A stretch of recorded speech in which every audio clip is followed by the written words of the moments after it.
हम यहाँ पर आज स्केलर ट्रिपल प्रोडक्ट के बारे में पढ़ेंगे। देखिए, इस टॉपिक को समझने के लिए मैं ये मान रहा हूँ कि आपको ऑलरेडी वेक्टर और 3D बेसिक्स आते हैं। तो इसे तभी समझा जा सकता है जब आपको वेक्टर और 3D के बेसिक्स आते हो। हर क्वेश्चन को करते हुए सिर्फ देख लेने से काम मत चला लीजिएगा।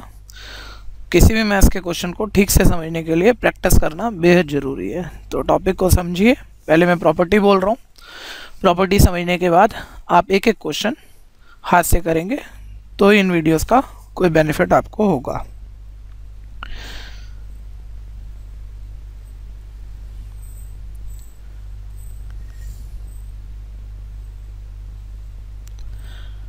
मान लीजिए मेरे पास एक पैरेललोग्राम है।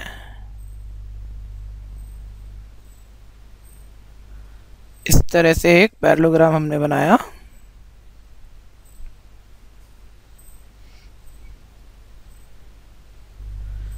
ध्यान दीजिएगा, इस पैरेललोग्राम में मैं इन तीन वर्टेक्स को यहाँ नेम कर रहा हूँ, ए बी सी। चलिए, इस चौथे वर्टेक्स को भी मैं एक नाम देता हूँ डी। तो अब ध्यान से देखिए, यहाँ पर एक वर्टेक्स ए से तीन एजेस जा रही हैं। एक है ए बी, दूसरी है इस पैरेललोग्राम की एज ए सी और तीसरी है ए डी। इन तीनों को हम कोटर्मिनस एजेस कहते हैं। ए से जो ये रे जा रही है ए बी है, ब्लू कलर से मैंने इसे शो किया। ए से दूसरी रे या दूसरा वेक्टर जो जा रहा है वो ए सी है। ए से तीसरा रे या तीसरा वेक्टर जो जा रहा है वो ए डी वेक्टर है। हम यहाँ पर ए टू बी डायरेक्टेड सेगमेंट को सी वेक्टर से स्मॉल सी से, ए टू सी डायरेक्टेड सेगमेंट को स्मॉल बी से, ए टू डी डायरेक्टेड सेगमेंट को स्मॉल ए से मैं इन्हें लिख देता हूँ।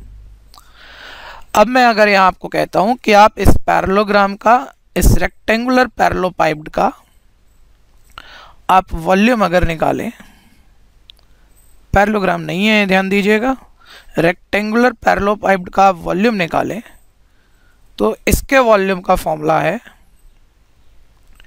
ए डॉट बी क्रॉस सी।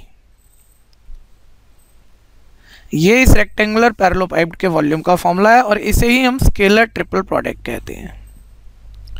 मैं यहाँ पर इसकी प्रूविंग पे नहीं जा रहा हूँ, मैं सिर्फ प्रॉपर्टी ही डिफाइन कर रहा हूँ आपके लिए। इस रेक्टेंगुलर पैरेललोपाइप्ड का volume A dot B cross C है।